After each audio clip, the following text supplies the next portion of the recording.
What's going on, everybody? It is the OCPD coach, Shannon Williams, here with a special video, much different than what I typically do. I'm here with a special guest from Inlighten Tutoring here in Orlando, Florida, right? Based, Demetri. And I wanted to just, first of all, allow you to talk a little bit about your business. But then after that, we are going to hop into some interesting topics about OCPD and actually talk about how it relates to different individuals at different age groups. So that's going to be a lot of fun. Without further ado, let me pass it off to Demetri. Yeah, no, I appreciate you for just kind of having me here and meeting with me. Yeah. First and foremost, big picture, I mean, tutoring is straightforward and obvious, but I think that the thing that sometimes gets left out of the picture is that people always think about it as just being knowledge that we're trying to put. And I think that really with the approach that we try to take and the vision that I'm trying to cultivate, it's about the skills and the capacities to learn. It's not about a specific knowledge piece. It's more about the tools, and like I think about it like my Batman tool belt. I want to equip students with the tool belt that they need to fight any challenges that they have in their life or overcome in their life, primarily through mental acuity, understanding, opening opportunities for college, SAT, ACT prep, if they need to get money, all those types of things, but really empower them to understand that they can learn whatever they want to learn. That's awesome. And what age groups do you typically work with?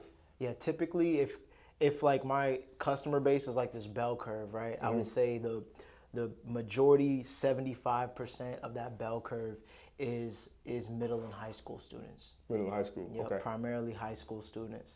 And then on the outliers are my adult learners. So I've taught a couple people from 20 years old, 50 years old, going back to school, learning physics, all these types of, or for radiology, maybe career change people, to one lady reached out to me about, math tutoring for her 3-year-old daughter, which I was like, how about you just let her play with some blocks for a little while? We'll get to the calculus in a couple years, all right? Right, that's interesting. Yeah. So, I mean, you have an opportunity, first of all, with the age group you're working with it being so wide, you can literally work with somebody from the age of 3 all the way up to the point where they're taking their ACT, going to college and beyond. Yeah. Like, what's the longest tenure you've worked with a single student so far? Probably about 2 years. 2 years? 2 years, big picture. Okay. Right. I've had students where I've had them in my last class, and this is primarily as a teacher, as an educator, as a tutor. Like my tutoring business is fresh. I haven't even hit my 1-year mark in my tutoring business. Right. But there's been incredible growth, and so it's just a matter of like keeping that up. Yeah. I'm gonna be honest though, I actually try to do reverse. I want the opposite of tenure. I want the shortest time that a student can have with me. I'm proudest about getting a student to where they don't need me in, if it was 8 months before that it took for them to not need me, then I would like it to be 4 months. And then I would like the next one to be 2 months, because that's a measure for me of my success in the originally stated mission, is how fast can I get somebody, empower somebody to be a learner to the point where they just don't need me anymore. That's good. That's really good. I like that. See, I didn't even think about that. I've always thought about it as I have teachers I've gravitated towards. So my art teacher was my art teacher from 6th grade and then became my art teacher again from 9th through 12th. Yeah. So although he was teaching me, it was more of a bond that we built where I trusted him and he could give me different life advice as I continued different opportunities. But that's interesting to just get in there, make the impact. And I can see a lot of parallels with how I do the coaching. Yeah. A lot of individuals I'm working with are 50 and up. So I don't have all of that time with them to really grow and understand who they are and a lot of the different things you do in therapy. I have to say, okay, well, this is where we are now. What can we do to make the next few weeks or the next few months better for you? Like actually stabilize it. So that's really a good connect. What I'm doing right now, I dropped the business card that Demetri gave me, and I wanted to make sure I picked that up because that's gonna drive me crazy if I don't pick it up. That's my OCPD. Like, in practice. Yeah. You see, you really deal with this. I really deal with OCPD. Time, it's serious. And one of the things, and we're gonna, I mean, we might as well hop into the conversation now. So we actually met at a networking event in Orlando. What was it, last month? At this about point? a month ago. Time is flying. And this is my first time at the event, but you've been there before, right? Mm-hmm. I'm in a chapter. He's in the chapter. So I'm not in the chapter, but he's in the chapter and I was a guest. So after that, we actually connected and decided that we could have some conversations about the things I'm doing, things he's doing, and see where we could work together in different ways. One of the first things that Demetri threw out was actually working together on some videos, some content, and I think that's a great opportunity for us to do that to start because let's start it off. I'm trying, everybody watching, this is organized to a point of we know what we're going to talk about. We are figuring out the best way to get there. So that's what we're doing right now. We're doing the journey. Well, can I ask you a couple questions? questions? Go for it. Go for it. I mean, I think that the first thing that I'd love to touch base on is OCPD, again, as you see it, kind of that redefinition. And then part two, I'd love to really start looking at it in the context of maybe your experience, especially around high school, the majority of students that I serve, and really kind of starting there. Got you. You know, and then we can kind of play around with maybe a little bit before, or how it might be impacting some other people that you see, if that's cool. Okay, so I'll give you a summarized version of what it's actually defined as, but it's the preoccupation with control, orderliness, and perfectionism. Those are the three things that they actually highlight. Rigidity is one of the things that comes with it as well, and that's just inflexibility. So I wanted to throw that out there first, and now I can get into how it kind of looks for me. So for me, OCPD has been something I've dealt with apparently a long time, and I didn't even know that's what it was. In high school, I actually used to have the art teacher I mentioned, Mr. Pappas, by the way. I still keep in contact with him, so shout out. Shout out, Mr. Pappas. And Mr. Pappas used to give our class homework assignments, right? You go to school, you get homework assignments, but we would have in-class assignments. And those would typically be art projects that would be due in a 1-week term. Now, every other student was able to get their work done in a 1-week term. You know, they would do it, and to me, I didn't think that they did it to the best level. Me, I actually tried to get every single detail to the exact replica. So an example was we had to replicate famous artists. And we had a picture of art, and we had to make it on our side. I wanted every single dot to be accurate. So I would spend time. You only get an hour in high school in these classes. So I'm spending all of this time, and then by the time I'm probably 10% done, the week is up, and it's time to move on. Well, my art teacher actually used to let me keep going because he saw how much energy and effort I was putting in. And that was one of the earlier signs that I had it. It's just we didn't know what was going on with me and why I was like that. So yeah, I had a lot of unfinished projects where I would just put so much energy into making everything specific. That's another thing, is perfection to the point of it actually becoming unproductive because you don't get something done. So that was my life. Start a business, and I would love the idea and do all these different things and put all this money or do what I'm going to do, and then stop because I didn't think it was the most efficient. Now, I want to, got some notes here as well for our questions, but with the actual perfectionism that is mentioned in OCPD, this is something that everybody kind of goes back to, that perfectionism. You feel it. I have looked at it a little bit differently. So I don't look at it as just perfectionism. I look at it as a desire to be extremely efficient. And when I started looking at my life like that, it actually allowed me to be more at peace with a lot of my ways. And then see ways to optimize my ways. So instead of it, I love that. But you go ahead. Yeah, no, one thing that I really love about that is a transition from a state, which is perfectionism is a state of utopia, and more towards a transition as an inclination towards a direction, which I imagine alleviates so much stress along the journey, because the destination, obviously with perfection, it's never attainable. Exactly. Yep. But what is attainable is like being okay with, okay, this is the direction that I'm compelled to move forward, that I'm drawn to. Might be a strong magnetic attraction towards that end goal, but like I think frameworks are huge. How we change the frameworks of things, I think, really impacts how we can really come to understand ourselves, Yes. and that looking at the same thing in a new way is the most empowering thing that we can do as humans. Yes. Like I feel like that with like ADD and ADHD, because I feel like there's all this narrative about ADD, ADHD as this like lack of focus, and you know, it's like all this distraction, and it can manifest and look like that, but that's in the context of a world that requires us to always be focused on what it tells us to be focused on. Right. To me, like ADD, ADHD looks more like this abundance of internal creativity. Yes. And so the internal world is just so much more interesting than what most people have to say or what's going on in history class.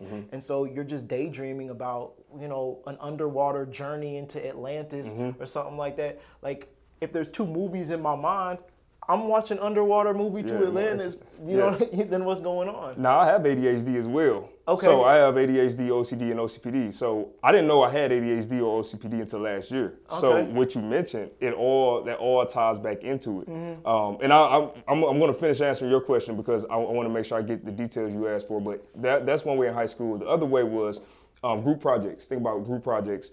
I was always the person where if I had a group of people on my team, I never thought everybody would pull their equal weight. And I wanted to get an A, obviously. So I was the one who was like, I'll do everything. Like, y'all don't worry about nothing. I'm taking the project home and I'll bring it back and we'll, you know, present it like that. And that was something I've been doing since I was in 8th grade and never knew. Now, you mentioned ADHD, and I wanted to hop in because this is something interesting. My comorbidity with ADHD and OCPD, having both of them, they actually work against each other sometimes. And this is where you start having the different mental confidence issues, imposter syndrome, a lot of that. Because as I mentioned, I had a lot of projects I would start and stop. Well, a lot of those projects were started because of my ADHD, my creativity. I was always creative, loved making stuff, and I always get inspired. The ADHD, though, a lot of it is, the issue for me was the impulsivity of it. Because I would get an idea and drop everything and start the next idea. And that's where it was a problem, where it's like, no, you shouldn't do it like that. Being the person who jumps from project to project, along with not thinking any project is good enough to actually release, means I have this graveyard of all this stuff I never did. And then your confidence, you just start thinking every time you start something new, like, oh, this is gonna fail. This is gonna be something else. Another can that I opened up, left on the table, and now it got some mold on it. You know, absolutely. Yeah. So you start looking at yourself like that, like a failure, like somebody who just will not complete things. And if you don't understand what's going on in your mental, it really just leads you to be, it can lead to depression, obviously, but it can also lead to a point of you just giving up on life and trying new things.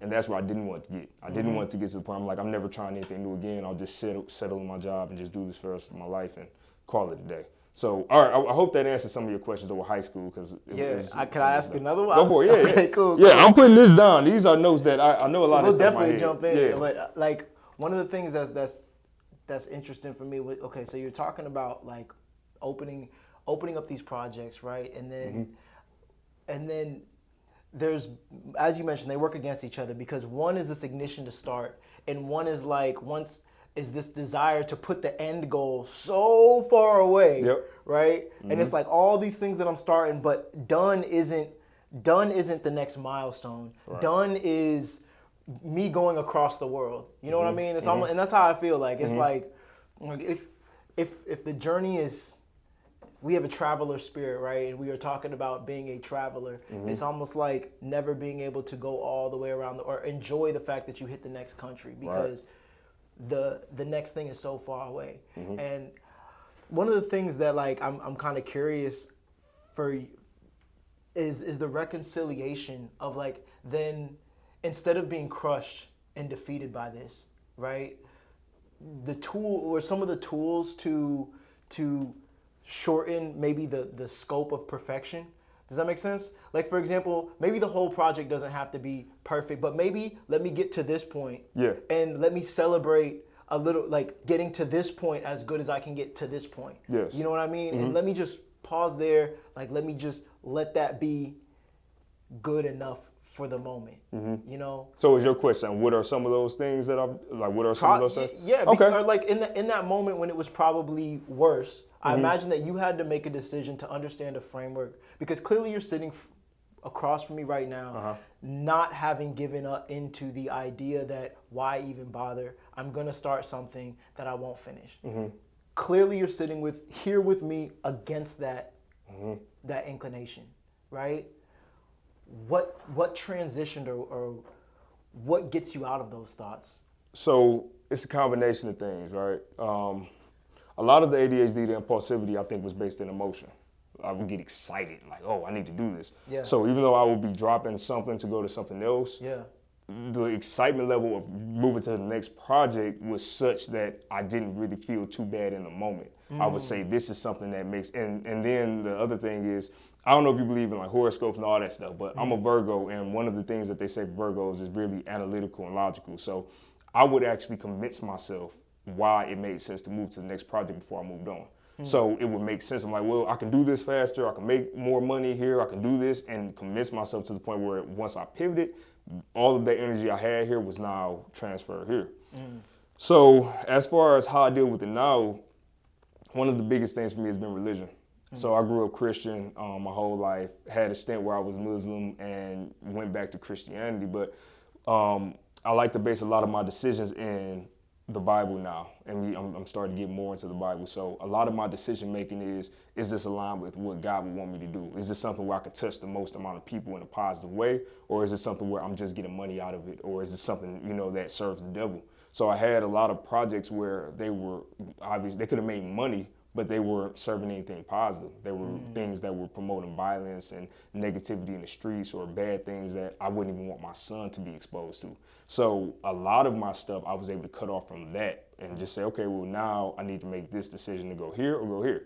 I had this probably a month ago. It wasn't even that long ago. I was working on a video game because I do video game development on the side.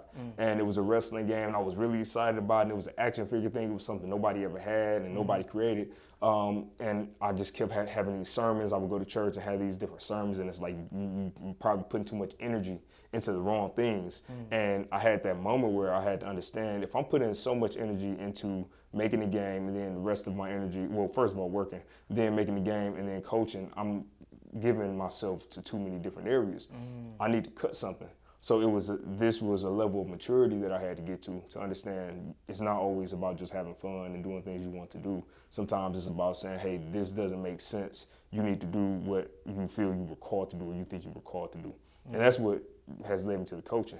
As for the tools I actually use Jira, which I have all of my clients using it now.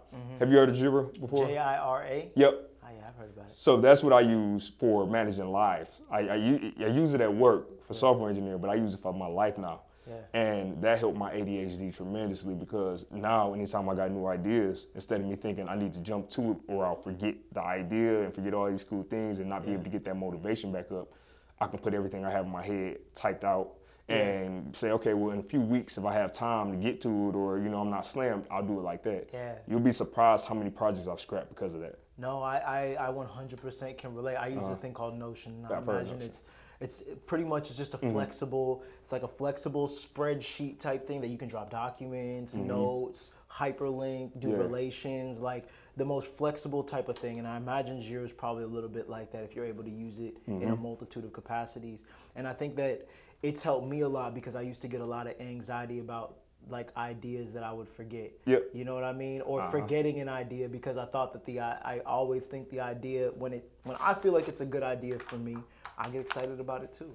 You know? And then I also don't like to lose good ideas. Yeah. You know what I mean? Like, I don't like to forget things that helped me understand something in a moment. So I would like have all these little notes, and it comes from my family too. Like, my mom's a big note taker, and she'll have Post-it notes everywhere. Okay. And my dad's he'll be notes, but he likes to like clear out his space and everything like that. So I needed something to take. If each idea is like this, I picture it like this little plate. It's like each one is like this dish, and I feel like I gotta consume the dish. I only have so much appetite in any given moment, which is my energy and my attention most reasonably. There's already plates on the table, and I felt like before I learned to like maneuver and I guess be a good steward of my time, I was looking at all the plates in front of me in like a line, and I think I gradually had to learn to take those plates and put them in order of a row, like courses. Like it's not like a buffet. Yeah. Don't feel like it's a buffet of Golden Corral. You got to take a little bit of everything and then you leave overstuffed. Think of it like they eat in like Spain, where it's like, all right, I'm gonna eat a little bit here, and then I'm gonna let my appetite but then this next course is gonna be this specific thing, and it should ideally, if it's well constructed, then each course leads into the next course. Right. And each course will fulfill a specific aspect of my appetite along the way. It's funny that you just mentioned the buffet, because I did. Have you ever heard of Afrotech?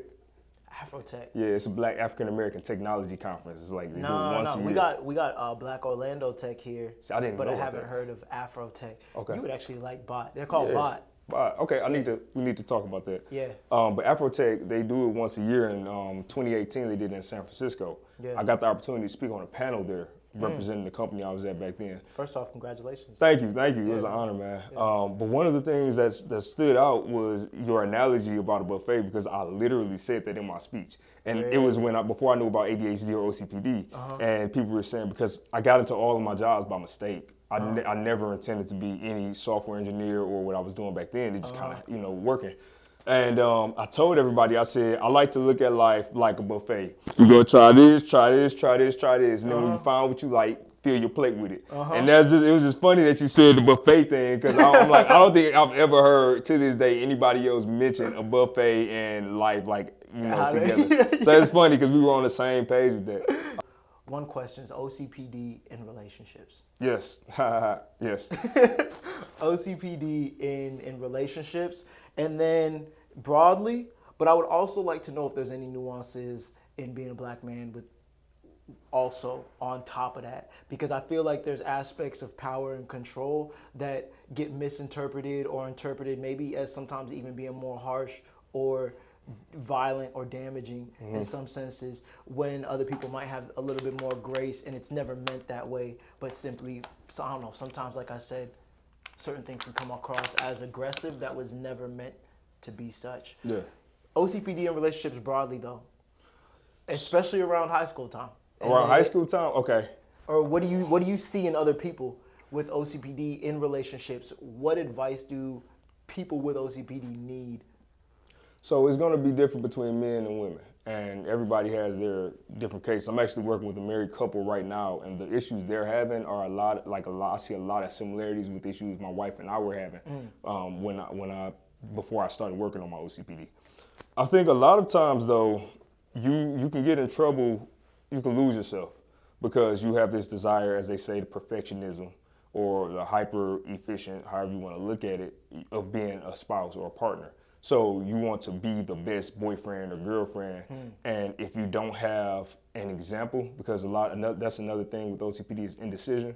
We don't trust our own decision making and skills a lot of times, or I forgot the word, intuition. That's what I was looking for. So we look at other people to set the example for what we should be, or let other people define it. So that can happen in relationships a lot of times, where you are letting your girlfriend or your boyfriend define what it is to be a good partner, girlfriend, boyfriend. And if you have somebody who doesn't know, first of all, what they actually need, and they're just thinking about what they want, then you can wind up doing things that are not actually helpful to either party, and you're thinking it is. So it's an illusion in your head.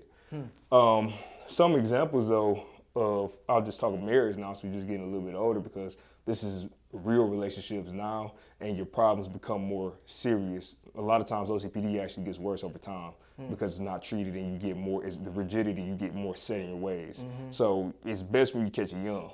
So one of the big things I have, which is another thing, is frugality. I hated spending money. I had the same pairs of t-shirts. They were always clean. I always washed my clothes, but they were to the point where, when they get stained and you can't clean white t-shirts anymore, I would still wear them. I would still keep them, because it didn't make sense for me to waste money on more t-shirts if these still did the job. Same thing with flip-flops. My flip-flops had a big tear. I'm still wearing them. Glasses, I had glasses at a point where I did the tape joint. You tape the side of them. I'm like, hey, they still work. Rocking that Harry Potter, man. Rocking the Harry Potter, right? So it's still, that was a big issue for me, was frugality. And then you don't, special events, you really don't want to spend money. Workaholism, so I never used to want to go to any events and really have fun. I'm like, no, I could be working vacation. I never wanted to go and just chill on vacation. I always had to have my laptop out working on the next thing.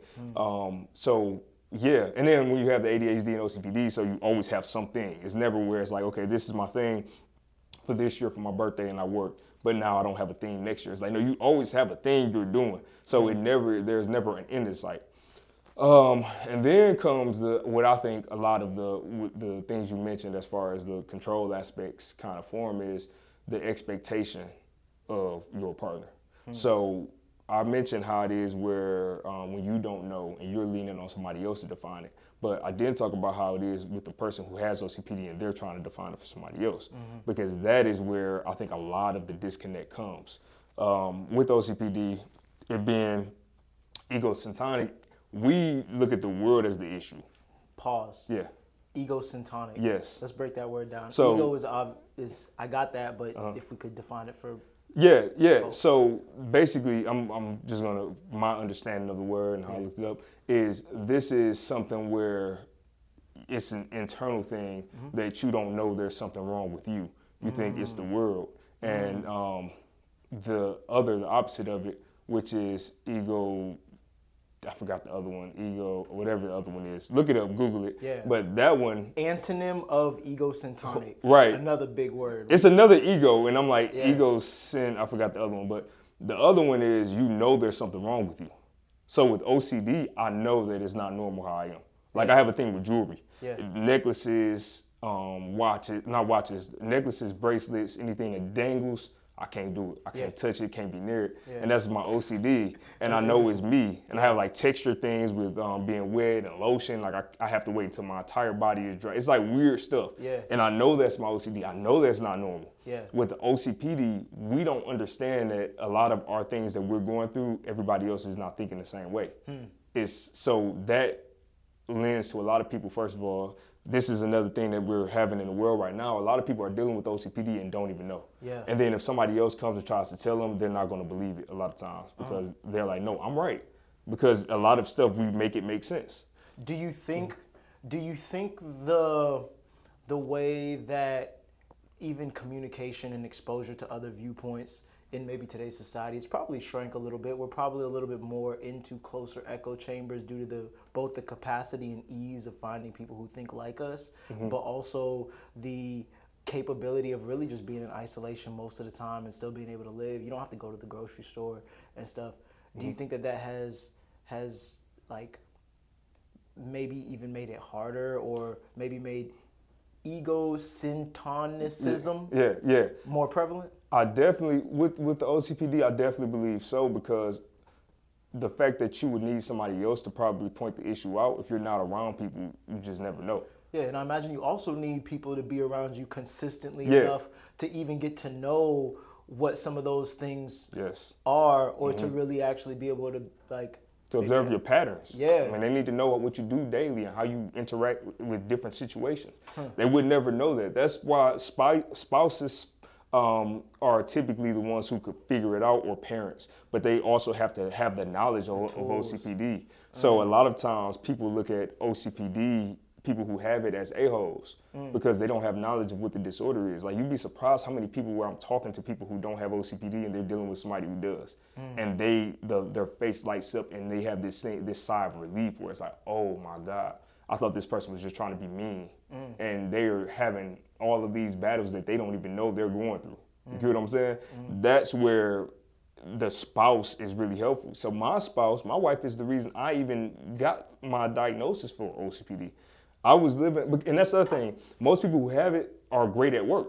You don't notice because these are people who are successful at work because we're workaholics. So, I mean, most of the time that's going to be rewarded. You're dedicated to being perfect or highly efficient, so you don't typically have those issues at work. But a spouse is going to they're going to be able to see those things because it's at home where you burnt yourself out at work, and now this strictness and this black and white mentality is not livable. I mean, relationships are not black and white.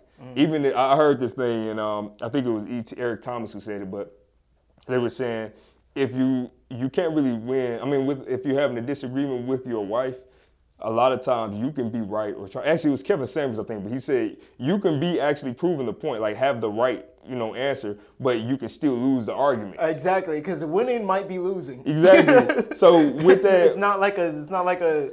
There's no trophy at the end for being right. There's only a trophy for continuing to be able to have the relationship be strong. Yes. There's only a trophy for the love, whether that's right, wrong, sideways, left, right. Yeah. And that's something you will see in relationships is I know I'm right and I need you to tell me that you understand that I'm right or see my point of view. And if you don't, then now this is a big issue for me. Yeah. So that it's so many different things. And one more thing I'll say is the delegation issue, which comes with OCPD. The thing I mentioned about students who want to do the whole project themselves, well, this comes into life as well with just basic stuff. So I'm working with a couple, and they mentioned it was something as simple as laundry, and I'm guilty of this as well. But the husband, after his wife does laundry, he likes his stuff to be hung up a certain way, and she doesn't hang it up that way. So now it could. No, I didn't say. So let me be clear. She hangs it up, so she's trying to do a good thing. Yeah, she's trying to do a good thing. Yeah. It's just with OCPD, it's so hard because we don't always look at the intention of things when people do it for us. We look at the outcome of it. Dang, that's deep. I didn't even think about that until just now. But we look at the outcome. So he's not looking at, hey, my wife, after working hard and doing what she needed to do, took the time to clean my laundry and hang it up for me so I didn't have to think about it. He's thinking of it as, I have a certain way I like my stuff to be hung up and you never do it the right way. So now I have to spend time reorganizing this, and now I feel insulted because it's like you don't care enough about me and how I'm thinking. Yeah. But they're not in our heads. That's where I said the ego centani. They think we think people are in our heads and thinking like us, and they're not. Yeah. So a lot of times that will blow a whole relationship up because now she's not feeling appreciated and he's not feeling heard, and there's a disconnect right there. And that little disconnect is just the beginning. And now he's like, I don't want you to wash my clothes anymore. If he gets to that point, then now it's how many other things is that going to be the case for? Yeah. And now he's overloading himself because he's like, I got to do all this stuff. Yeah, and then it probably leads to resentment. Resentment, that's the word. And then it's like, oh man, like she don't do nothing, but you pretty much told her that she could never do anything up to your standard. That's powerful. I just had two things come to my mind for that. Number one, I imagine it's very challenging probably to balance OCPD and managing people as a whole. Yeah. And number two, I just had this conversation, the person that I was talking to right before our meeting and stuff, he's a communication specialist, right? Okay. And pretty much he goes around and he teaches CEOs how to deliver empathy and deploy empathy into his team. And I was asking him because I've been having just an employee that I think that they could do better. I think that they could do better, and it frustrates me a little bit that they haven't for what I set as their price, but they say they need more hours and more money in order to reach the bar that I feel like paying top dollar for, right? And I think that ties into some of that aspect of like frugality in some sense. If you watch it, exactly. Those go hand in hand. Yeah, you know what I mean? It's that outcome for the price, and me looking around and like, well, I could just do this myself, but like a lot less, you know what I mean? Yeah. But nonetheless, one of the things that we talked about in our conversation was he pretty much gave me the framework of how to have these conversations, because the difficult conversations, and sometimes like I think difficult conversations take nuance, and I feel like that nuance, most people, or at least most times myself, without having learned to master it, is either I'm coming in really hard on people, like this is what I think, you know what I mean? It should be like this, or like too soft and not really saying what it is, you know what I mean?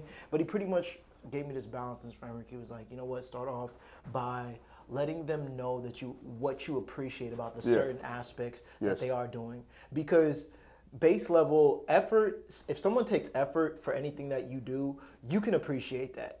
Just showing up. And honestly, and I think that's where it is. It's like it pushes me to look at all the little things that might be beautiful about the person, because at the end of the day, like, in order for her to change her behavior, she has to have the motivation and the encouragement to change the behaviors over the long run. And if I want somebody who can do this thing, then I don't want to push somebody to the point that they get it this month and they want to leave me the next month. Yes. You know what I mean? Or else I've still wasted that extra money. I would love, if you're down, I would love to talk about, just checking the clock. That clock. Yeah. I would love to talk about delegation and how that looks in business, because that's something I've struggled with. And I mean, what you brought up a couple points. So 2 things that do tie in together, have tied in together for me, have been my frugality and delegating, because I've always tried running businesses, and then I've only wanted to put a certain amount of money into the business. And when you pay a certain amount of money, you get a certain type of individual, you get certain type of outcomes. So that's been on me. Yeah. One of the things that I've worked with another thing. Yeah. You have, and we have OCPD. You can have 100%, right? Let's say we have a can we're trying to fill up to the top. Yeah. And you can have an individual that you want them to fill the cup all the way up to the top. And let's say they fill it up to 95%. Yeah. And you can't really, like a normal person would come in and say, hey, that cup is full. Yeah. But our brains would see that 5% and focus in on that instead of the other 95%. Yeah. That is something that has also been hard with delegating, is because that's one of the things is attention to detail, extreme level of attention to detail. Yeah. We can look at every single thing. So I'm the type of person where I'm at restaurants and I'm looking at menus and I can see every typo. I can see where they forgot to put spaces between words and that stuff. Like it gets to me so bad that I think I need to go and tell somebody to correct it. Yeah, yeah. Because I'm like, there's no way. Like I do tell people sometimes. Yeah, I will let people. Hey, y'all know y'all got a little. I've done that. Like I've done that when I started working at my where I'm at now. Yeah. There was a typo and I literally emailed the HR people, said it's a typo in the thing y'all just sent out, just letting you know. Yeah. And I'm like that a lot of times, but that is how we can be as people who are delegating and having people come in. So one of the things I've started doing was when I realized, okay, what's up with my delegation? What are the 3 things? A lot of times what I want is not defined, it's not clear, or it's unattainable. It's like unrealistic. So what I started doing was the MVPs and nice to have. So if I'm working with somebody, if I need them to do something, I have an actual worksheet, ocpdcoach.com/resources. And that worksheet, you can list out what the minimum viable product is. So what is required for this to be considered done? And then you have another tally that had another column who has nice to have. So these are just the extra, the bonuses.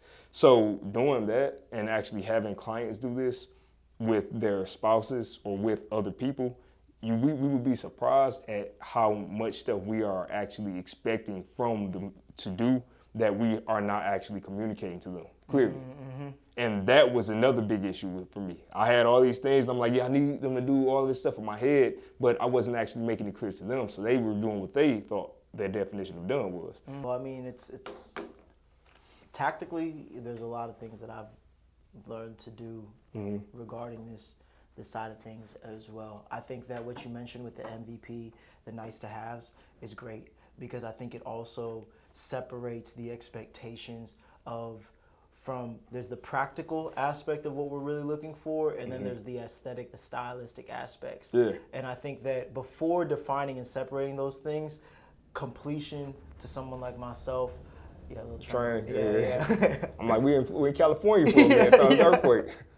Yeah. Without separating those two, it's both of those come together in my mind, that I want it to be done in the style that I expect. Yeah.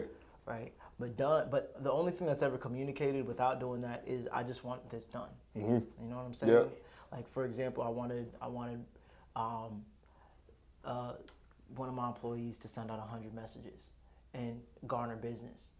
But my style of getting business is really not to necessarily sell. It's to understand and go take people through a process of actually figuring out what's going on with them. Right. It's not about, hey, yo, we got our services, come through and check it out. It's like, yo, you got a family? How's your family doing? You know what I mean? Yeah. So I communicate, and I was reading back through all the messages that they were sending. They were blasting. I'm not like monitoring around the time. And so I go back and I'm like, well, this is not how I wanted it done, right? The thing was, it took 2 hours. So here we go with the frugality aspect. I'm like, dang, man, I just paid top dollar 2 hours, and now it's like I might as well have done this myself. I should have set up the script myself or something like that. I'll say that, I think that I've had the best time, especially, so this would be, I think, for the people that are starting off in entrepreneurship and that may be struggling with something like you talked about, is I've found a lot more solace in erring to the side of, honestly, the frugality when it comes to business and in the beginning, right? And not paying top dollar for somebody until I've mastered how I communicate my expectations to somebody who I'm paying not top dollar for, somebody that I feel comfortable with. And I think part of that goes back to that, what you were saying about like idiosyncratic, like recognizing that I still do want the thing done in the way that I want it done, right? But the fact that somebody else isn't able to get it there, it's not a them problem, it's a me problem. And so I need to pay the lowest amount to learn how to master this skill for me specifically, in order to really also have my business like thriving and everything like that.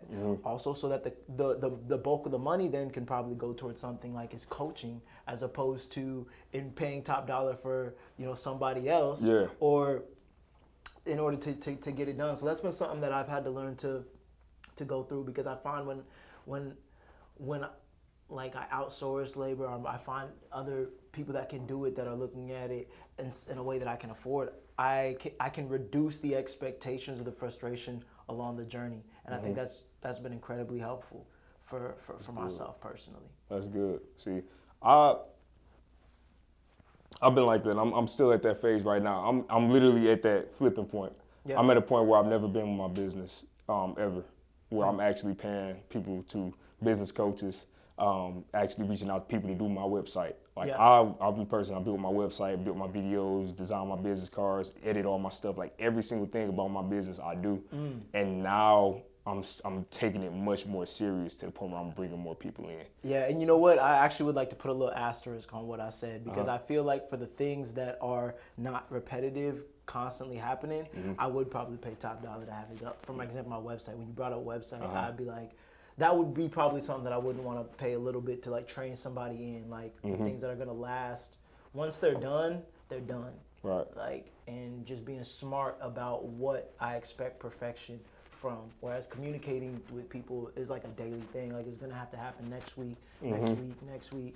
Yes. So let me spend time in figuring out what that area looks like in perfecting managing people, as opposed to something that's going to be a little bit more permanent as well. I mean, there's so many nuances, because I love this business stuff too. So yeah, no, this is great. I mean, I love this conversation. This is great, and I think that actually no, let's pivot for a minute. Let's go to something else. So you mentioned you had a couple more questions. I think that was a great conversation. I went off the tangent with the delegation stuff a little bit, but what's the you have any other questions that you as far as about OCPD and everything? Yeah, anything that you can think of. I mean, this is a conversation.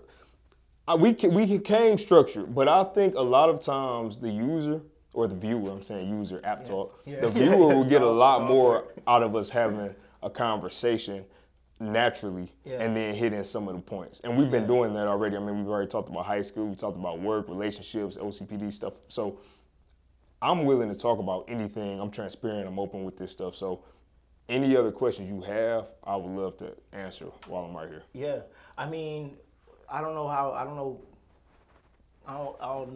Well, you can go ahead and accept it as not a challenge. I would like to know, in the process of in the beginning with your wife, how did you meet your wife? How did you balance that in the beginning? Was it something about her also that you think that she was especially attracted to you because of certain characteristics that in some sense came from something that you now understand as causing trouble later? Do you know what I'm saying? Yeah, it's really interesting, our story. Yeah, I've known my wife since I was 11. Wow, really? Yeah, we're both from Detroit, and her father is a pastor. He's my childhood pastor my whole life. Wow. So every Sunday we would go to church, I would see her, and I'm like, man, she cute, she pretty. Yeah. So I had a little crush on her before, and I'm a little younger, I'm a couple years younger, but I had a crush on her. Yeah. So, but I had low confidence, I'm a little nerd, a little nerdy boy, a little Christian boy.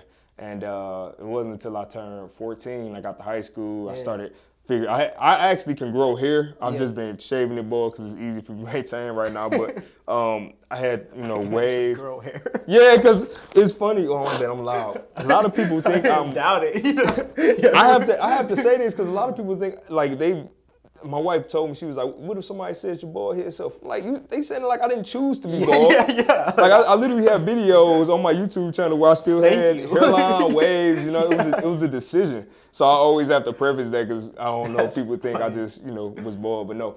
I had waves and, was getting my hair lined up and getting my confidence. So got my braces because I have a bad lisp naturally. So I got braces and all that and my confidence got up. So I talked to her and we were kicking it for a little bit while I was in high school and she was in high school or, just getting out. And we were talking for years, but she was a wife, you get me? And she was ready to be a wife. And I wasn't ready for that at 14, 15, 16, 17. I'm young. I'm a young kid in Detroit. So I wasted a lot of time, wasted some years, and then we wanted to reconnecting again in 2019. And I went to church because I hadn't been in church. I was, off in college and doing stuff, so I went back to church. She was there. Her father gave me a Bible. She got the same Bible with our names on, so we got the same Bible. But I just connected with her. That week, basically, she became my girl again. We've been rocking since then. Like it wasn't because she wanted me to be with her, back then. Yeah. I wasn't ready yet, but then I finally got to the point where like I have something to offer, and that was the confidence thing too. A lot of me didn't want that because I knew I couldn't handle it. I'm like I've been working since I was 13. Every Saturday I was working, but I didn't have anything to offer. I'm like, what am I going to offer? Young lady, any young lady, but first of all, even an older young lady, outside conversation.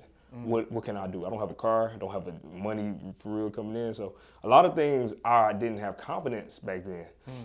When I was grown, I had more confidence. I'm like, okay, I've been working for a certain amount of time. I had my own place since I've been 19. I've been doing certain things, networking, doing events. So now I have more confidence. So when I came to her, it was more of a power dynamic shift where now I was like, okay, now I am somebody. So if we talk, it's not off balance. It's not that same thing.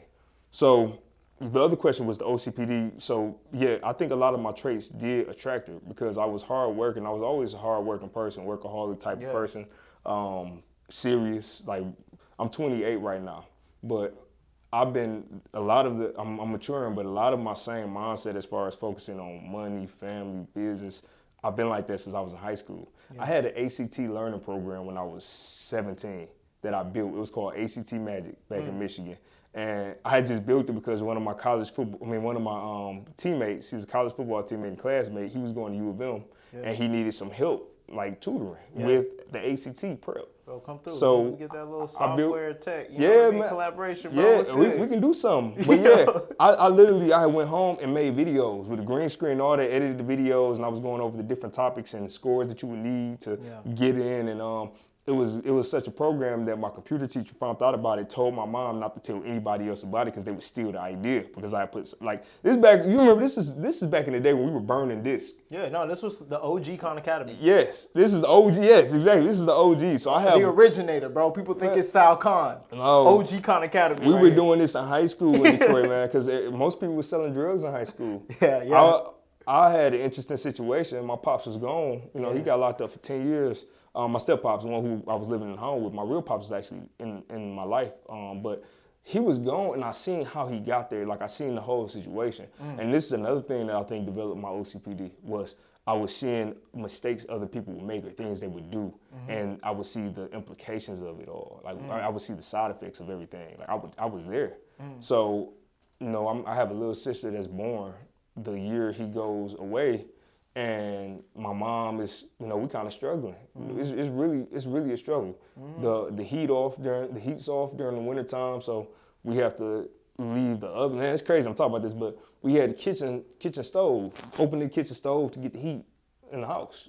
And this Detroit is cold. Like, we have an old school house too. It's one of those old houses. So gas stove? Yeah. It's old. Like, we had furnaces, not heaters, furnaces. So doing that, summertime. Because my mom's an entrepreneur, so it's like if her business is slow, it's not consistent. Yeah. She has adult foster care homes, so it was inconsistent, the contracts. So I remember, we walking, because the car messed up, and walking down the street to get fried corn, man. They had corn on the cob, they fried it. and potato wedges and some fried chicken. Like that's what we were doing. So we're outside, and then in the summer we don't have air conditioning, so I'm on the porch, I'm painting.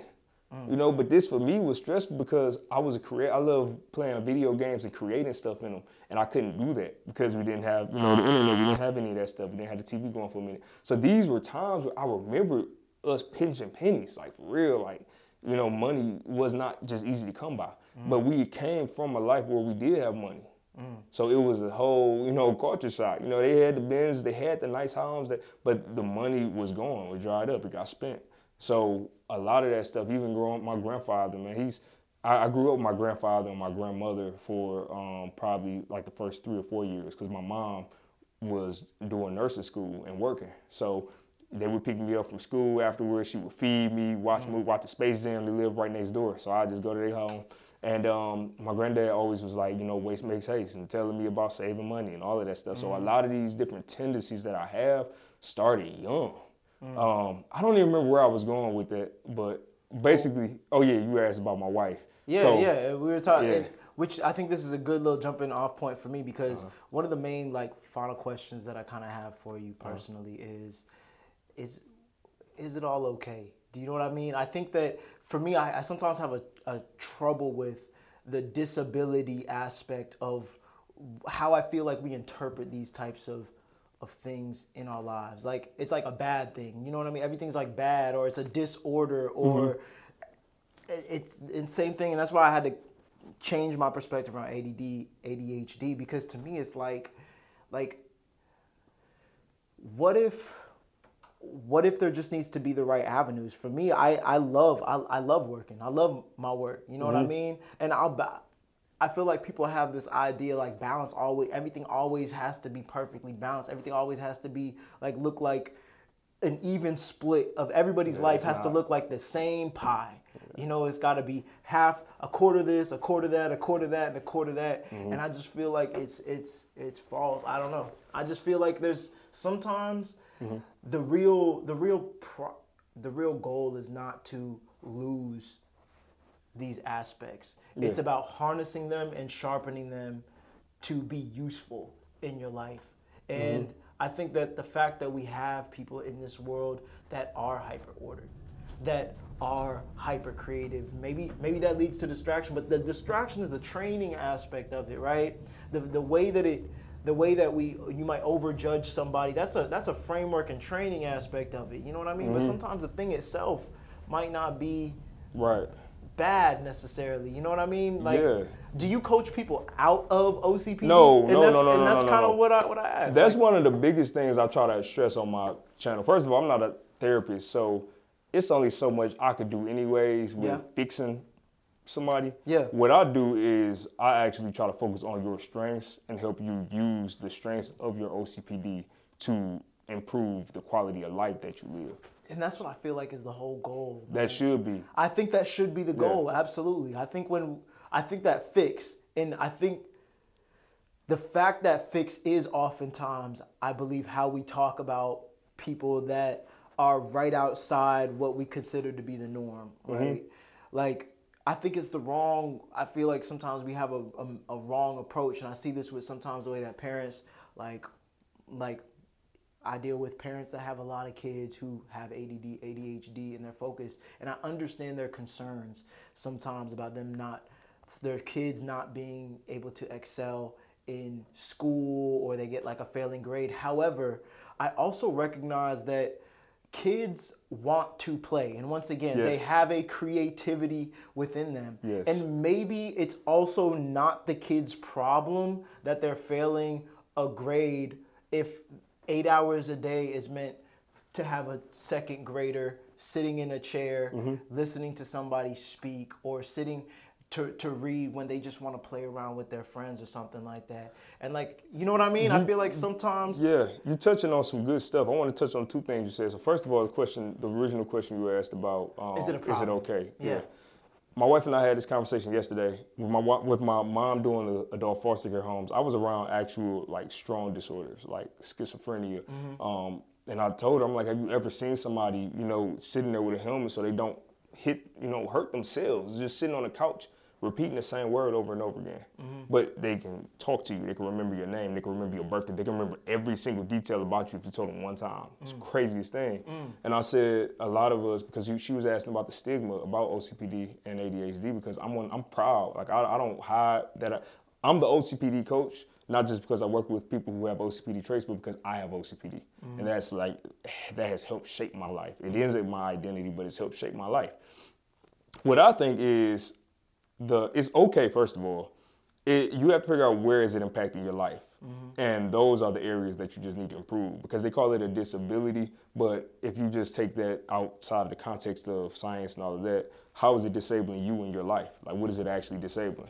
If it's actually helping, because a lot of it can be, they have the superpower stuff. I do believe a lot of that stuff is true, because my ability to hyper-focus on something and learn about it just because I'm interested in it is something I would never give away. I would take every single negative thing that comes with ADHD just to keep that. And same thing with OCPD. The fact that I can look at something and find ways to optimize something just off of looking at it for 5 minutes is something that is a strength. Yeah. And now that I know my actual weaknesses, I can use those strengths. And now that's why I said I optimize my life.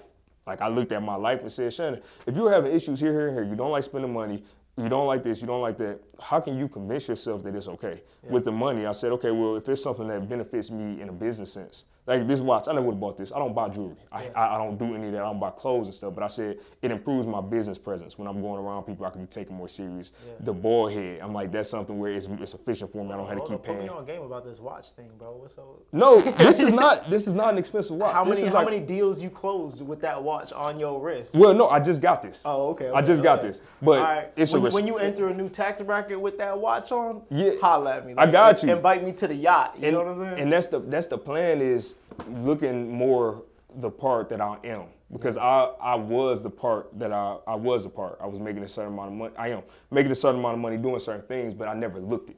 I would always still be driving my beat up Prius and wearing dusty clothes. But now I'm like, no, I'm doing well. I can look well without going extreme with it, because it all benefits and actually helps take you to the next level where you are around people and you fit in. Yeah. If I'm in here talking to you and you have your branded shirt on, and I'm still waiting on mine, by the way, but you got your branded shirt on, I'm wearing a basic t-shirt and, don't have my hair cut, and I'm just sitting here, all musty faced, then it's not even gonna mesh. Yeah. But because I'm coming in here and I have my presentation together, then it feels natural. It feels like we belong. Yeah. So I looked at the ways I could optimize on my life and then applied it. As for the second question, or the second statement about the children with ADHD and ADD, my wife, you might laugh, she has ADD, I have ADHD, and I'm sure my son has ADHD. I'm confident, because I look at a lot of his ways. So it's what we mentioned before the cameras were on. She has a certain way of teaching, and I have a certain way of teaching. And I think the best thing, from what my personal experience, the best thing with a child who might have ADHD or ADD is giving them something to have a creative outlet. And I used to get F's in school, and D's. I'm not joking, because of my creativeness. My teacher gave us an assignment when I was in 12th grade, and she said, I want you to teach the class about this chapter, and then at the end, we'll give a test. You'll give a test. So she gave us the content. All the other students did, basic presentation where they wrote some stuff out or whatever. I took a video game test drive and made it where we were all on the school bus in the video game. It's good. Made it we were all on the school bus in the video game, drove up to a parking lot, then made a fully 3D African-American history museum where we walked to each stop, and my mother did voiceovers explaining what each section was about. So we had Martin Luther King and all these different things, and it was touching on topics. And she gave me a D. And for me, that could have killed my creativity. You get me? I'm in 12th grade. And because you didn't follow the directions? Well, I did it how I interpreted the directions. Okay. Because she said teach, she didn't put a box. Yeah. She didn't say teach in this way. Yeah. So she didn't say, oh, you have to teach it this way. She said teach. So to me, teaching is, I need something that's going to be engaging, something that's going to be creative. So I did that and got the D. And I remember talking to her, because I still get pissed off about that from time to time, because I always think of, what if I didn't have my art class to go to that same day where I could let out that creative and be rewarded for it. Now I'm sitting here as a child, and you've killed all my dreams of being creative, because now I see creativity gets punished. Yeah. And that is what I don't want. Like, children with ADHD, ADD, you are going to have these different sparks. You're going to have these different ideas. Give them an environment to do it. If it's learning, My son, we have been doing ABCs, learning words, all these different things, many different ways. He has wrestling action figures, Marvel action figures. I put on a character for him and I actually do the voice. So I'm like, Shannon, can you teach Shinsuke Nakamura how to read? And then he'll actually say, here, this is how you read. And then I'll celebrate. Like I get his energy up where he's excited to read. Yeah. Whereas my wife is, from the school, so it's a little different. Hey, Shannon, come read. This is A, this is B. So it's in the same way I teach him, it's not gonna always work. So I have to be willing to pivot. So this is where the parents being more involved with the teaching and being more flexible and giving them that space to be creative, that is what will help that child actually say, okay, cool, I'm interested in learning this.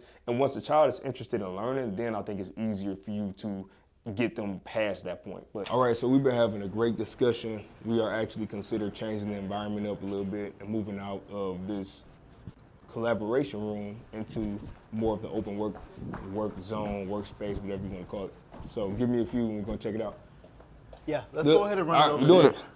All right, so we decided to switch the environment up a little bit, come out here, get some sunlight, man, get natural sunlight. So I think honestly we wrapped up our conversation we just had. Yeah, right. Over in there, I would love to kind of maybe discuss a little bit about education and everything like that.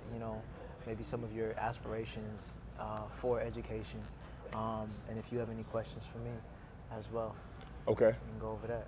So when you say aspiration for education, are you talking about as far as my business or personal education? So there's two parts. Number one, I think that I look at us as doing similar work, right? We are tutoring people in ideally how to become better versions of themselves, right? Take wherever they're at, their capabilities, their talents, and say, okay, here's where you are, here's tools that I've learned to build on top of that, right? One thing that I always love talking with people about is like, what is a new vision of education for you? Because clearly there's aspects in which what we traditionally have has not probably served you. But what's unfortunate is that you also were not doing anything that did not deserve to be served, if that makes sense. Mm-hmm. There was no indication of the wrong pathway or nothing like that, or seeming like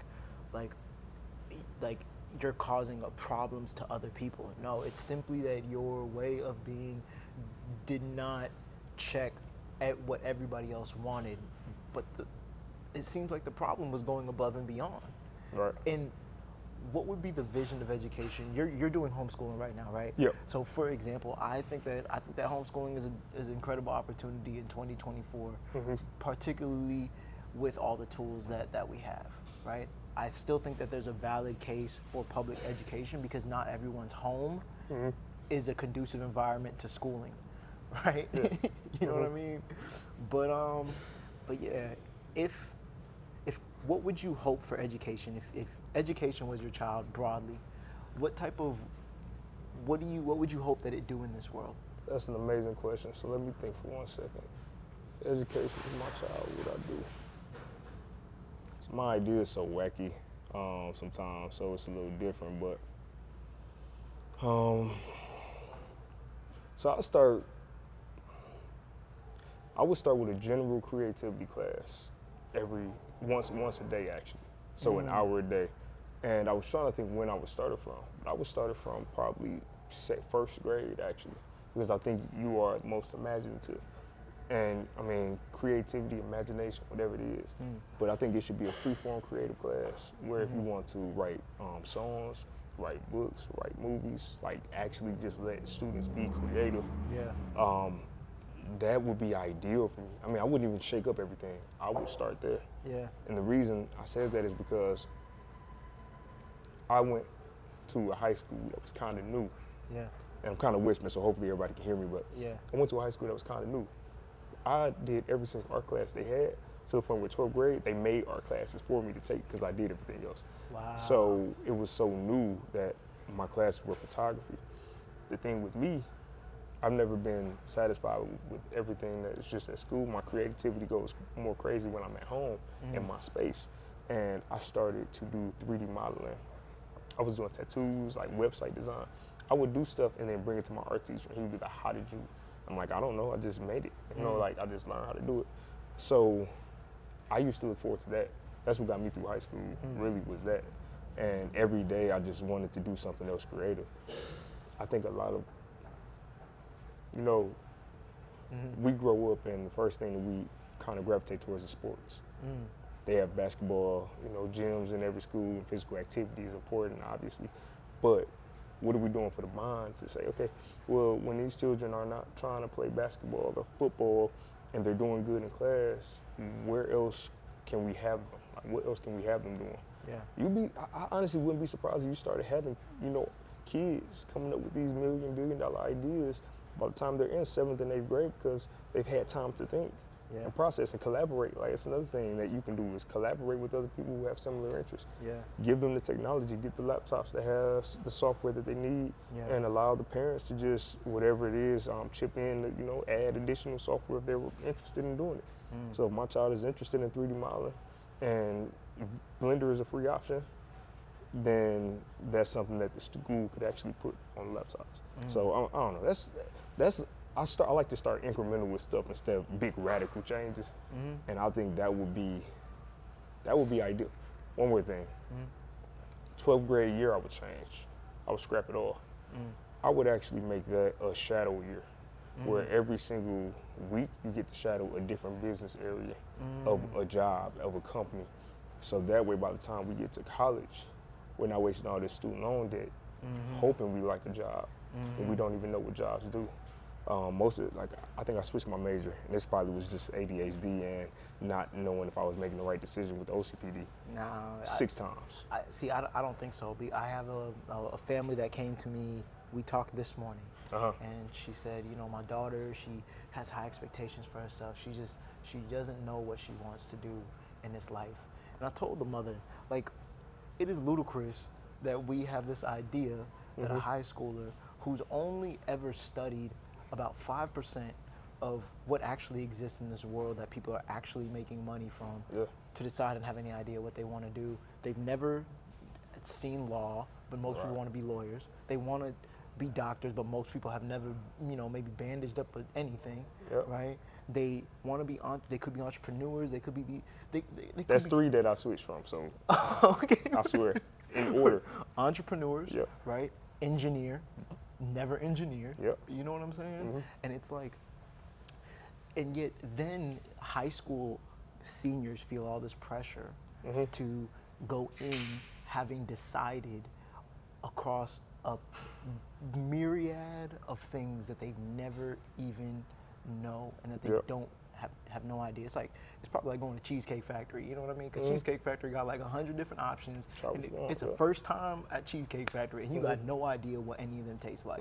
And I think it is healthy for actually, and expected for most kids reasonably to go into college and probably switch majors, being as there was never anything beforehand that would allow them to actually understand the broad like range of things. Because for me, I switched majors a couple of times too, and I think that I was switching majors with the intention of finding something that I felt like I would use for the rest of my life personally.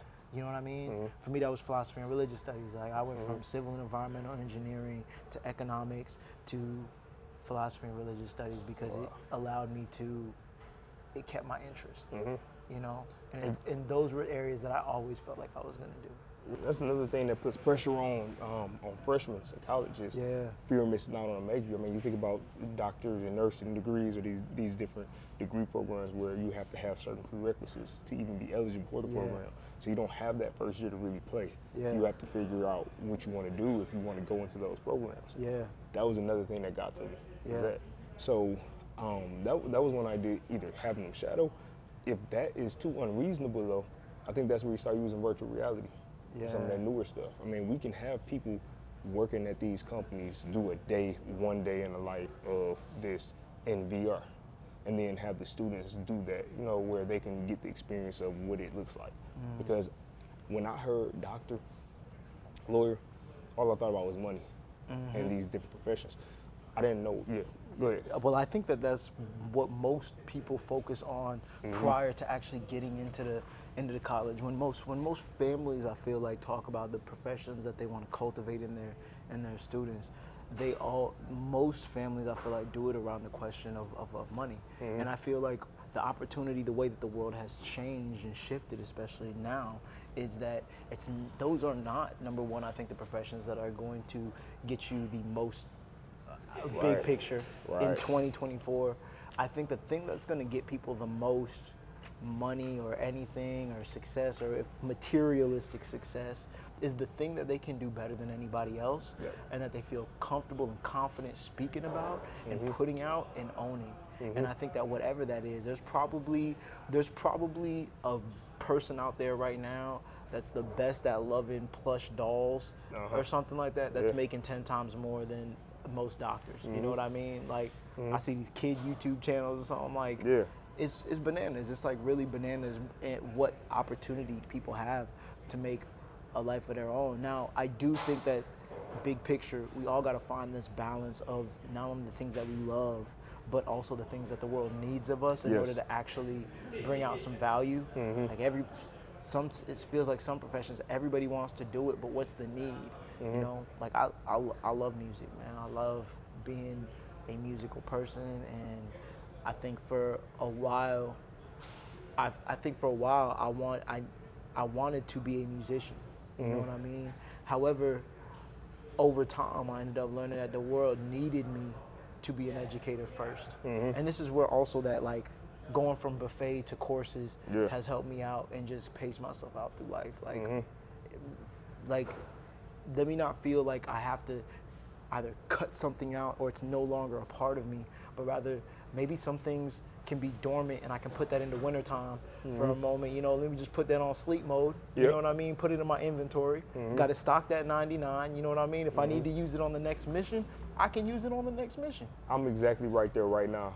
I told you about the wrestling game, but I have a children's learning brand, edutainment brand, where I have an entire character, and it's for teaching children from 2 to 4 years old. And I recorded the first wave of videos and all of that stuff. But I need music. I actually need to get music into it because that's where the children are gravitating towards now. You know, they don't just want to hear Blues Clues style. So I got the suit. The suit came in yesterday, my new outfit that I'm wearing, you know, all of that stuff. And I was telling my wife, because normally I was stopping up, you know, I kind of try to integrate, but I told her, I said, I need to get my online course up for OCPD coach, because at some point I'm going to have more people coming in and I won't be able to manage all of these people that are coming in. Like even now, I mean, I'm working full time still, and I'm working with probably 5 or 6 clients at the same time. That's not sustainable to keep growth. So I have a goal that I set for this before I can get back on that. And that is what's helping me kind of keep the motivation, where I'm like, this is not something I'm just going to burn out doing. Like this is something I have a point where I'll say, okay, I can pause here and now I can do something more fun. But that's funny, that's crazy that you said that, because that's exactly where I'm at right now. I gotta show you the suit. I gotta show it to you. Yo, let's go. It's called Learning with Habu. It's on YouTube. I'm gonna show it to you though. So is this like a real life, like? This is. I gotta put this thing on. Yeah, it's crazy. I think I made a mistake and left one of the books in here, because it's that's funny. I had one of the books in here. I got children's books for it and everything, but no, this is the old suit, and I actually got a new suit. I got a custom-made suit. They got my it has my logo and all of that stuff on it. But I like the OCPD. I wrote the book. I did all the art. I built this 3D environment that I'm in. It's videos with it. But that's the suit. So I got a suit, and I'm gonna reshoot it. I'm gonna get a hat, get some shoes, and try to do it at a new level. But it's literally videos, like 20-minute videos for each thing where I'm teaching children about stuff. And that's something I'm pausing it for a second, and I'm gonna get some music and try to get some actual, more content that makes sense, because this is funny. This is still relevant to our conversation. With the OCPD, what I notice is I would try to be efficient and try to hurry up and do stuff, because I didn't want my ADHD to get to the point where I lost interest in it. So I would rush the quality of stuff. And that's where I'm trying to actually improve on, not rushing the quality of stuff. So if it's something where I want it to be better, I'm gonna take time, put more money into it, and make it better, and then put it back out into the world. Because that's what gets your confidence, because I don't like promoting myself either. Like I've struggled with that. I've never thought it was good enough, so I never tell people about it. But now I'm getting to the point where I'll make it good enough, so I can tell people. Have there been any reshapings of what good enough means to you? Of this, or just in general? In general. I think now, that's a great question. Yes, to answer the question, yes. I don't have a clear definition of it for like a generalized thing though. Yeah. It's always what is good enough for the next step. Yeah, for me, it's been, and I think it kind of aligns with that, what's good enough for the next step. Yeah. Usually good enough for me at this point in education and business and everything like that has been, and just in general, is what point do I feel like someone else seeing this or witnessing what I've done can provide me value that I don't feel like I already can provide. I like or that. add to this thing. Yeah, I like you know that. what I mean? And trying to be like, okay, good enough is me seeing or feeling like I see, like I need somebody's perspective on. Let me let the market make the final decision. You know what I mean? Yeah. And giving myself that little extra room to just be upfront about, yo, this is gonna be version 1, and like planning out a version 2. And that's always helped me too. Is like allowing myself to not stop at feeling like whatever I create is going to be the final version, or it has to like be it. You know what I mean? Because textbooks have 17 editions, Right. and and it's supposed to be something that you're learning a truth about the world. Why should my creativity only have one? Yeah. You know what I mean? Yeah, that's Why good. should the things that aren't supposed to be truth, but it's me discovering, be a one version, one and done? Oh, perfect. Why can't I give myself the grace of having many multiple versions and many multiple, like, to give myself the grace of always being in the process of learning and never having been at the end goal of what I see? You know what I mean? And that's huge. And I think you can only do that with something you love. And I've always tried to do that with things I didn't love. And that's where it becomes the issue. Because if you're constantly working on something all the time and you don't have any passion for it, eventually you start hating it. Yeah. And that's what it became for a lot of stuff I did. This is coaching, and the coaching is the first thing where I've done this for over 6 months now.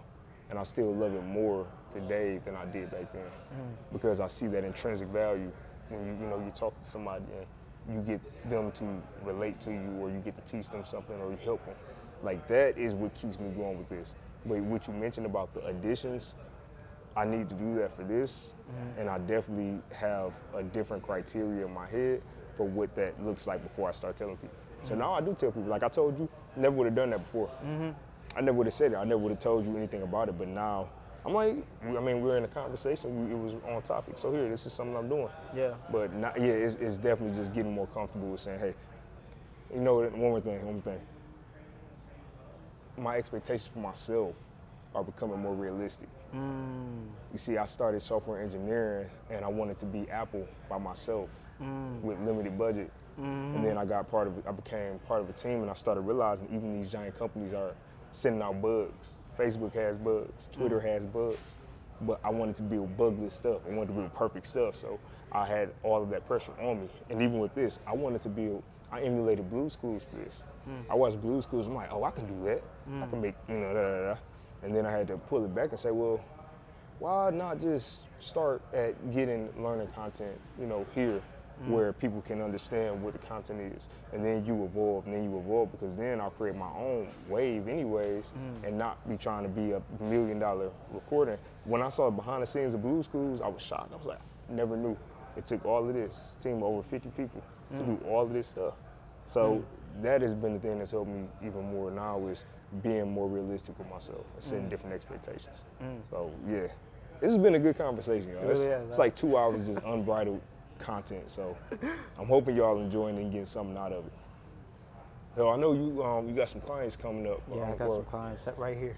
Okay, so we can wrap it up now. Yeah, I mean, we're scheduled for 4, so I still have about 15-ish. I would say 5 to 10 minutes. Okay. Given the grace to actually go ahead and check with them. So we'll do 5. Perfect. So anything else that, is there anything I can talk right now to this camera and have this be a video that you show your students and they can potentially help them if they're stuck? Like, is there anything you can think of? I would say in a short way, it's if you feel like you're struggling with XYZ traits of OCPD, but not the word itself, because they won't be able to recognize it at that stage. If you feel like you're struggling with maybe 3 traits of OCPD, here's 1 or 2 pieces of advice that you can go to either make it through the day or make it through what would be this next transition period from high school to college or high school to whatever the next step is. Got you. Okay. So I'll try to think about 3 for that specific case. I'm actually. It doesn't have to be specifically 3, but just whatever the traits are for OCPD. So like what comes to my mind is like, you know, if you're a student who struggles with judging yourself and feeling like you have to be perfect, or feeling like you can't complete tasks on time because you have such high expectations for yourself, then maybe you can set realistic expectations for yourself and understand that most things that look easy take a lot more work and hard work than people realize. And give yourself the grace to learn along the way. You're not at that stage yet. Right. Don't worry about the perfection, worry about the process and learn to love that, because that's gonna get you closer to perfection than you might ever be able to get. So Demetri hit it right on the head. I actually have 3. So first of all, if you might have OCPD, you might have a difficulty actually having fun. And right now you're going from high school to college. You might be trying to work a job and just try to get extra credits before you go to college. You might also decide not to have fun and go and just enjoy your high school friends for a little longer, or enjoy being with your family for a little longer. I would implore you to be intentional about making time to spend with yourself, because once you get to college, life is going to shift a little bit for you. You won't have that same free time that you had. You'll actually have a lot more expectations on you going forward as you get older. So I would recommend you actually have that time to have fun and understand that the credits will be there, all of the work will be there, it's not going anywhere. You are going to be in college soon. Another thing, if you're deciding not to go to college, and let's say maybe you're doing trade school or you're deciding to be an entrepreneur, you have something else you're trying to do, I would make sure that you don't feel bad, first of all, and don't feel like you're less than because you're not going to college. But second of all, try to come up with an actual plan for what your business or whatever your trade is going to do for the next, 3 or 4 years. Just try to figure out, if you were in college, then, in that time frame of college, what you could actually do to move to that next level. A lot of companies want experience over education. I mean, it's just something that you have to figure out what works for you. One more thing I thought about was accepting failure. So when you go to college and you've been an A student, maybe an A and B student in high school, you might have some D's, some C's, some F's, and accepting that is something that might be a little bit challenging. So I want to make sure that you can take yourself and separate yourself from the grade. You are not the A, you are not the B, you are not the F. You are a person who just happened to get that grade. So don't let that grade define you. You can make it back from that grade. I'm the type of person that had D's and F's in college, never had it before, outside of that one time in high school, but I still managed to find a successful career, and now I'm able to do what I actually love to do on the side as a business. So you can find a way to make it happen even if you get those D's and F's. Hopefully that's helpful. I'm trying to think of that specific range. And, that is helpful. And I just want to add on one point that you had mentioned, which was thinking about the plan for experience. And no matter what people are doing after college, I do encourage folks to think about those young years of 20s or going into 20s as hey, I'm gonna be right there too, as what you can do to craft the experiences that you're looking to have for whatever that end goal is that you want to be. And one big thing that I think we oftentimes stress people as, what do you want to do? I feel like the biggest question to try to figure out is, who do you want to be at the end of it all? And I think that you'll get a lot farther and have a much easier time along the journey working on the who you want to be than the what you want to do, because the what you want to do is always going to have to be subservient to who you want to be in the grand scheme of things. That's all I got to say, man. Okay. You know, I really appreciate you coming out here, man. And kicking it, you know what I mean? Well, I loved everything Demetri added to the content today. Thank you for hopping in with me, and we are going to wrap it up we've been talking for like 2 hours, so we got to get some water, get some food, get some client work done. Yep. But I hope you guys continue to fight for your life. Yep. Peace.